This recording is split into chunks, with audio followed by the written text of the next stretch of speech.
Other researchers were also looking to see what motivated workers. Abraham H. Maslow, a psychologist, took the basic Hawthorne finding that workers are as much social as economic creatures a step further when he first proposed his famous needs hierarchy in his 1943 Psychological Review article, A Theory of Human Motivation. Maslow asserted that humans have 5 sets of goals or basic needs arranged in a hierarchy of prepotency. The basic level is physiological needs, such as food, water, shelter, etc., sleep. Second is safety needs, in other words, security, employment, health and property. Third need is love and affection. That includes friendship, family, sexual intimacy. Fourth on the list is esteem needs. That involves self-esteem, confidence, achievement, respect of others, respect by others. And then finally is self-actualization needs.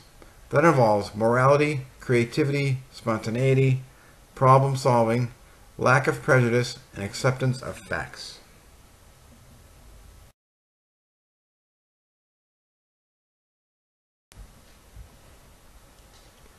Contemporary research into organizational theory attempts to look at organizations from a more democratic environment. According to Warren Bennis, a preeminent sage of organizational futures, democracy in an organizational context is inevitable. Now let's take a look at the work of Douglas McGregor and his Theory X and Theory Y.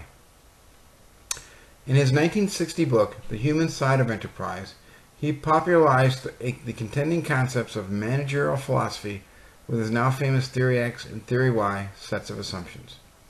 McGregor hypothesized that a manager's assumptions about human behavior predetermined his administrative style. Because of the dominance of traditional theory in managerial thought, many managers had long expected and acted on a set of assumptions that are at best true of only a minority of the population. His assumption under Theory X is that employees dislike work, are lazy, dislike responsibility, and must be coerced to perform. The average human being has an inherent dislike of work. People prefer to be directed and wish to avoid responsibility. Theory Y is quite a bit different. The assumption here is that employees like work, are creative, seek responsibility, and can exercise self-direction. The expenditure of physical and mental effort in work is as natural as play or rest. Theory Y also asserts that a person will exercise self-direction and self-control in the service of objectives to which he or she is committed. The capacity to exercise a relatively high degree of imagination, ingenuity, and creativity in the solution of organizational problems is widely, not narrowly, distributed in the population.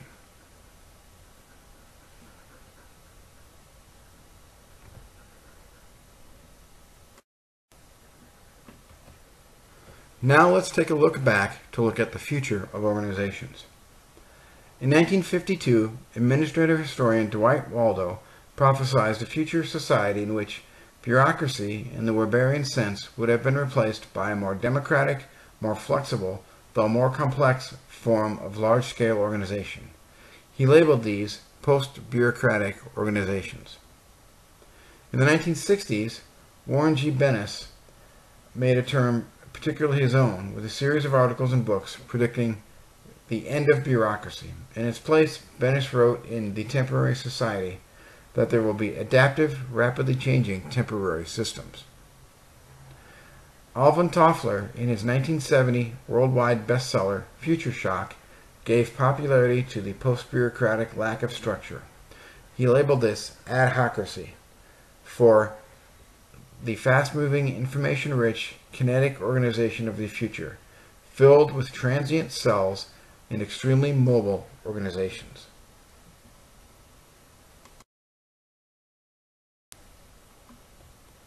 There are also those who contend that bureaucracies are becoming extinct, or at least will in the future.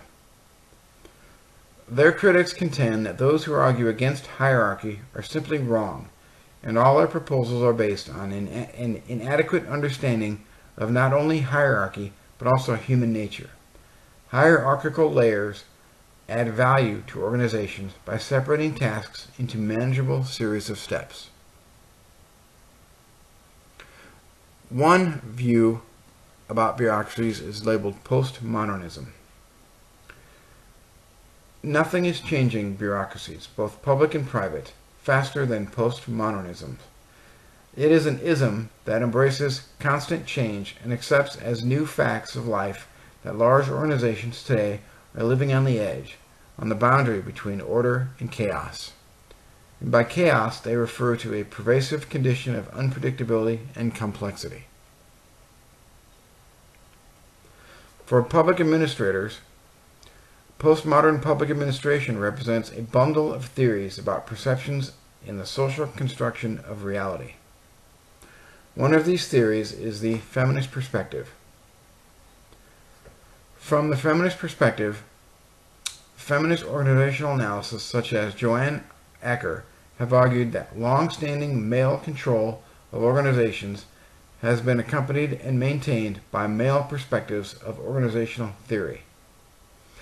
At least 4 sets of gendered processes are identified that perpetuate this male reality of organizations.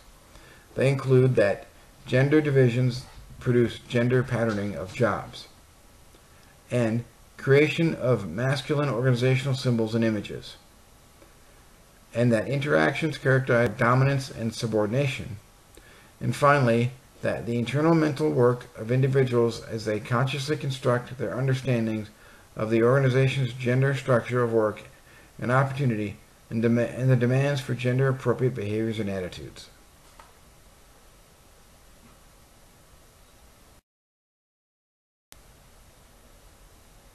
This concludes this week's lecture.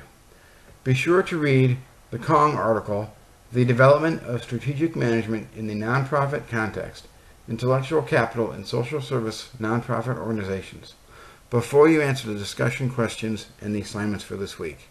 Good luck and enjoy.